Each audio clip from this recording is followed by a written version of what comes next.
You want to know how to make it so you don't get injured as you get older. Okay, here's the deal. When you're a kid, up to the age of about 20-ish, your body is in this grow mode. So it's always automatically making everything strong. So you don't have to worry about you blowing out a knee or hurting your elbow, or you get a crick in your neck from turning around or whatever. But after about the age of 20, your body switches from grow mode, where everything's just being strengthened and grown all the time, to adaptation mode, where your body's just adapting to whatever you do. And even people who exercise, they're always trying to not put any sideways pressure on their knee, for example. Make sure your ankles are straight.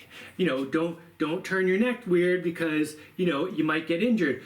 And that is when you get injured, but never doing that kind of motion is why you get injured when you do that kind of motion.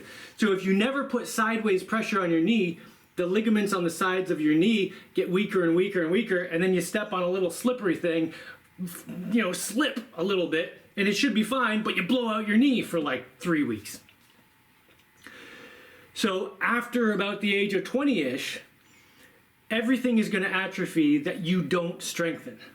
So you're in charge at that point. And this is where people usually just say, oh, I'm getting old, everything's falling apart. But no, you're just adapting to what you're doing, and you're not putting the weird sideways stresses on your joints that's going to keep them strong, so that when you accidentally put some weird sideways stress on your joint, you don't get injured.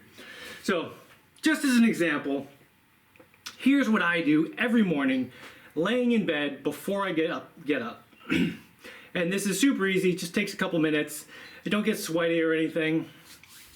And I actually do some other stuff. Like first I do a V plank hold first thing in the morning. But right after that, I do this. I do a whole bunch of, let's call them holds. And I do them for 6 seconds each. And I do one on every exhale. So I'll breathe in, do my first thing. 1, 2, 3, 4, 5, 6. Not count that fast. Finish breathing out. Breathe in again. Do the second thing. And here's all the different holds I do. First is that one. Push.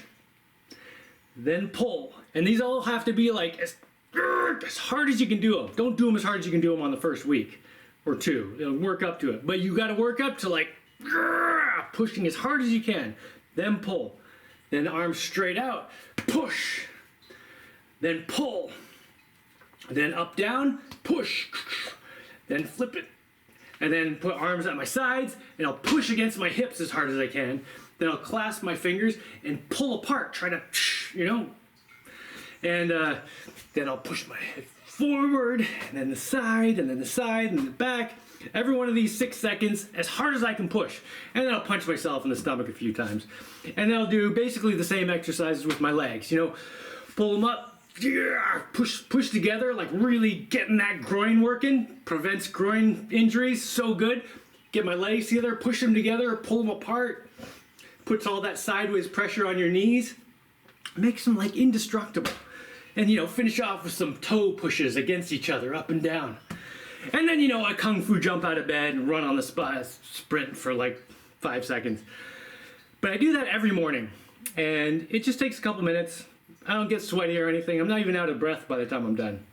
And it prevents so many injuries. And that's just an example of one way you can do it. There's just finding some way, some exercise that you want to do that puts those weird stresses on your joints, that is going to make your body adapt to those stresses, strengthening those ligaments, prevents all kinds of injuries. Highly recommended.